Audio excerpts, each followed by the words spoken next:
Subscribe to Mufti Tariq Online and press the bell icon for more videos.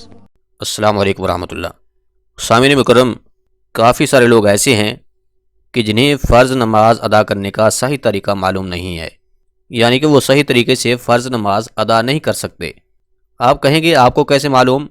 تو دیکھیے، اس حوالے سے جتنے بھی واٹس ایپ میسیجز ہمیں آتے ہیں، لوگ نماز کے مسائل پوچھتے ہیں یا پھر بتاتے ہیں کہ ہم اس طریقے سے نماز ادا کرتے ہیں، تو ان چیزوں سے پتہ چلتا ہے کہ کافی سارے لوگوں کی تعداد ایسی ہے جنہیں فرض نماز ادا کرنے کا صحیح طریقہ معلوم نہیں ہے۔ تو آج کی اس ویڈیو میں ہم لوگ 4 رکعت فرض، یعنی کہ 4 رکعت ظہر کے فرض، 4 رکعت عصر کے فرض اور اسی طرح 4 رکعت عشاء کے فرض ادا کرنے کا صحیح طریقہ جانیں گے کہ اگر کوئی شخص اکیلے فرض نماز ادا کرتا ہے تو اس کے پڑھنے کا صحیح طریقہ کیا ہے۔ اور یاد رکھیے، یہ جو فرض نماز کے ادا کرنے کا طریقہ ہے، مرد و عورت دونوں کے لیے ایک جیسا ہے۔ اور پھر اس سے پہلے ہم نے سنت مؤکدہ اور سنت غیر مؤکدہ کو ادا کرنے کا صحیح طریقہ بیان کیا تھا۔ اگر آپ وہ ویڈیو دیکھنا چاہتے ہیں تو چینل کی پلے لسٹ میں چلے جائیں، وہاں پر آپ کو وہ ویڈیو مل جائے گی، یا پھر اسی طرح ویڈیو کے آخر میں سکرین پر بھی وہ ویڈیو آپ کو مل جائے گی کہ سنت مؤکدہ اور سنت غیر مؤکدہ کے ادا کرنے کا صحیح طریقہ کیا ہے۔ اب یہ جانیے کہ 4 رکعت فرض نماز ادا کرنے کا صحیح طریقہ کیا ہے۔ دیکھیں، سب سے پہلے تو نیت کریں گے۔ مثال کے طور پر اگر ہم 4 رکعت ظہر کے فرض ادا کر رہے ہیں تو اس کی نیت اس طرح سے کریں گے، میں نیت کرتا ہوں 4 رکعت ظہر کی فرض نماز کی واسطے اللہ تبارک و تعالی کے، منہ میرا قبلہ کی طرف۔ یاد رکھیے، نیت جو ہے اصل میں دل کا پختہ ارادہ ہے، زبان سے الفاظ ادا کر کے نیت کرنا یہ مستحب ہے، یعنی کہ اگر زبان سے آپ الفاظ ادا کر کے نیت کرتے ہیں تو ٹھیک ہے، اگر بالفرض نہیں کرتے تب بھی کوئی حرج نہیں ہے، کیونکہ اصل نیت جو ہے وہ دل کا ارادہ ہے۔ جب ہم دل میں ارادہ لے کر آئے ہیں کہ ہم نماز پڑھنے لگے ہیں تو یہی نیت کافی ہے۔ اب نیت کرنے کے بعد تکبیر تحریمہ کہہ کر نماز شروع کریں گے، یعنی کہ اللہ اکبر کہتے ہوئے ہاتھ باندھ لینے ہیں۔ اس کے بعد سب سے پہلے ثنا پڑھنی ہے، سبحانک اللہم و بحمدک، یہ مکمل ثنا پڑھیں۔ ثنا مکمل پڑھنے کے بعد تعوذ اور تسمیہ، یعنی کہ اعوذ باللہ اور بسم اللہ پڑھ کر سورۃ فاتحہ کی تلاوت کریں۔ سورۃ فاتحہ کے بعد پھر کوئی دوسری سورت ملائیں، یعنی کہ جو بھی آپ کو سورتیں یاد ہیں ان میں سے کوئی ایک سورت آپ پڑھ سکتے ہیں، لیکن اس میں ترتیب کا لحاظ رکھنا انتہائی ضروری ہے، یعنی کہ جو سورت آپ نے پہلی رکعت میں پڑھی ہے تو دوسری رکعت میں اس سے اگلے والی سورت پڑھیں گے، اس سے پیچھے والی سورت نہیں پڑھیں۔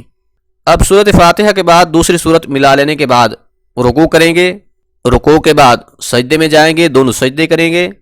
دونوں سجدے مکمل کرنے کے بعد ہماری ایک رکعت جو ہے یہ کمپلیٹ ہو جائے گی۔ اور پھر جب ہم دوسری رکعت کے لیے کھڑے ہوں گے تو سب سے پہلے دوسری رکعت میں بسم اللہ پڑھنی ہے، اس کے بعد سورۃ فاتحہ کی تلاوت کرنی ہے، سورۃ فاتحہ کی تلاوت کے بعد کوئی دوسری سورت ملانی ہے، پھر رکوع و سجود کر کے قعدہ اولیٰ کے لیے بیٹھیں گے، یعنی کہ التحیات کے لیے۔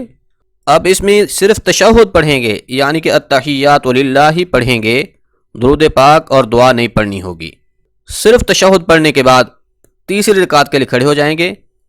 اب جب ہم تیسری رکعت میں کھڑے ہوں گے تو اس تیسری رکعت کو بسم اللہ سے شروع کریں گے، بسم اللہ پڑھیں گے، سورۃ فاتحہ کی تلاوت کریں گے۔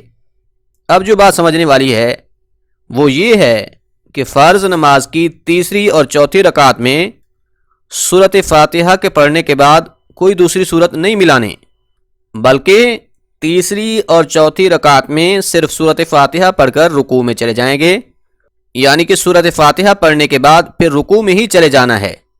یہ مسئلہ آگے چل کر بتاتے ہیں کہ اگر کوئی شخص سورۃ فاتحہ کے بعد فرض نماز کی تیسری اور چوتھی رکعت میں کوئی دوسری سورت پڑھ لیتا ہے تو اس کے لیے کیا حکم ہے۔ تو ہم بات کر رہے تھے کہ فرض نماز کی تیسری رکعت میں سورۃ فاتحہ پڑھنے کے بعد رکوع میں چلے جائیں گے، پھر دونوں سجدے کریں گے، تو اس طرح سے ہماری یہ 3 رکعت کمپلیٹ ہو جائیں گی۔ اب جب ہم چوتھی رکعت کے لیے کھڑے ہوں گے تو اس میں سب سے پہلے بسم اللہ پڑھیں گے، پھر سورۃ فاتحہ کی تلاوت کریں گے۔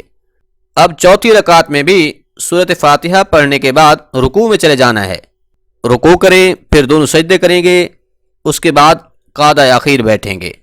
اب اس قعدہ اخیر میں تشہد، درود اور دعا پڑھ کر دائیں بائیں سلام پھیر دیں گے۔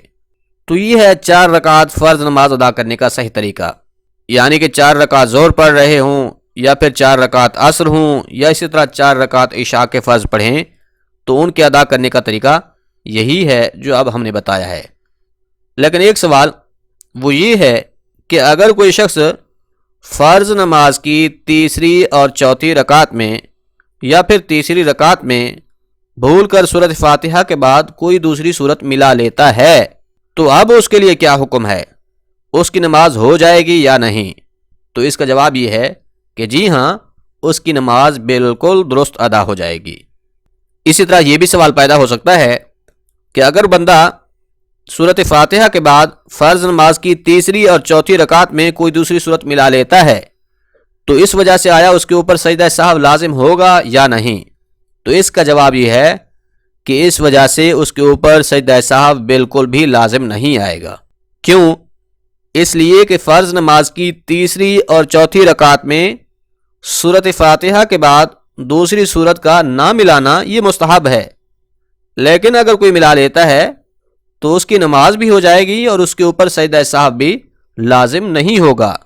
تو یہ بہت ہی اہم مسئلہ تھا، اس کو کافی سارے لوگ نہیں جانتے تھے، یعنی کہ وہ تیسری اور چوتھی رکعت میں بھی سورۃ فاتحہ کے بعد دوسری سورت کا ملانا یہ ضروری سمجھتے ہیں۔